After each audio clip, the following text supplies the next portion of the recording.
I was about to be drafted. I had I was studying to be a Kroger store manager, and the war broke out, and I couldn't do anything else except fight or run away to Canada or do all that stuff.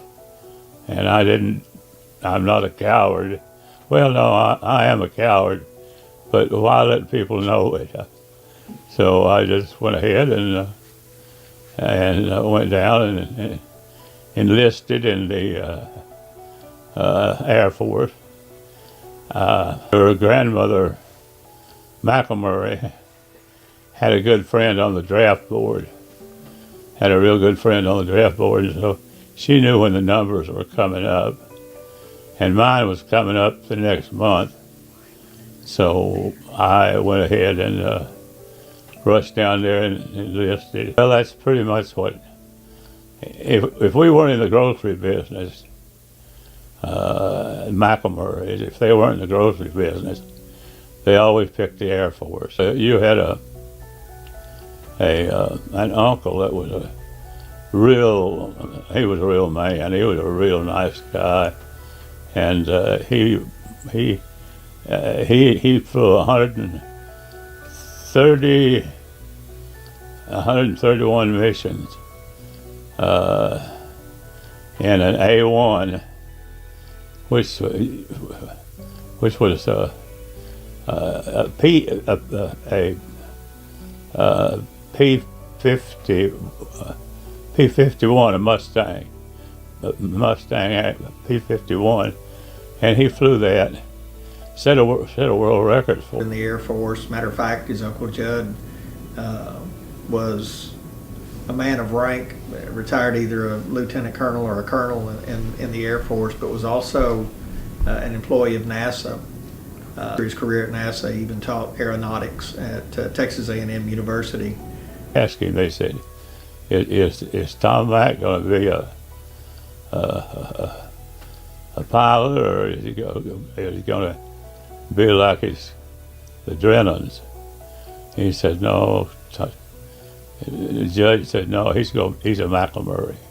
It got so high that they finally just transferred me over to the National Security Agency.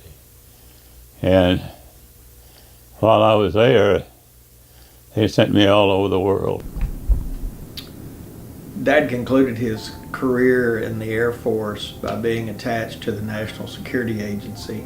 He and his family lived in Maryland, and he would do weather forecasts for certain missions, and even up till very recently, he would never ever release details about things that he did there, because he took an oath and he was a man of his word, and he would not violate that trust that was placed in him as a member of the National Security Agency.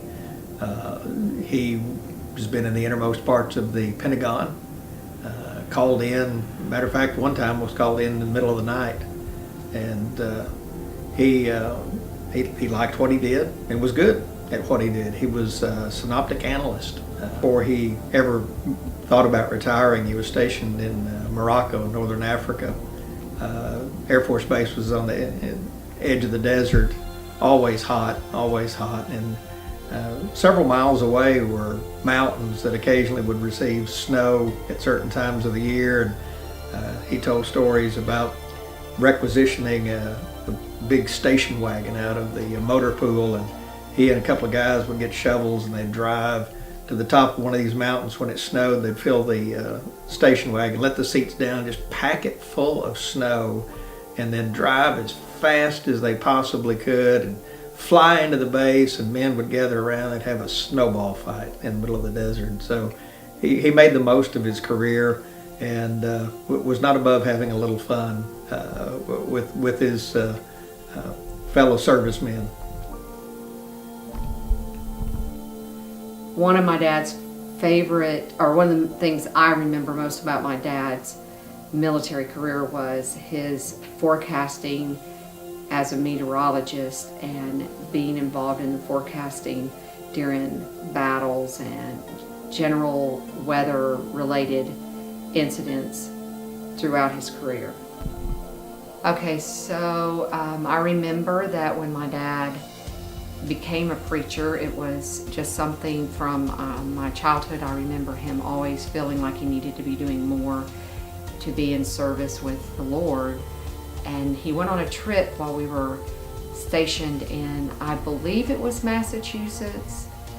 And when he returned from the trip to Nebraska, and it was all military related, I remember him setting the family down and talking about the fact that he was going to surrender to preach. That's a. I certainly didn't plan on it. It's what I was supposed to do. And I knew that from the time I was very young. I just knew.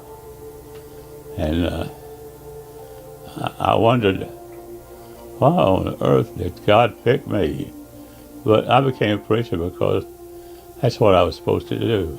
Worked all my life, and usually meteorological things.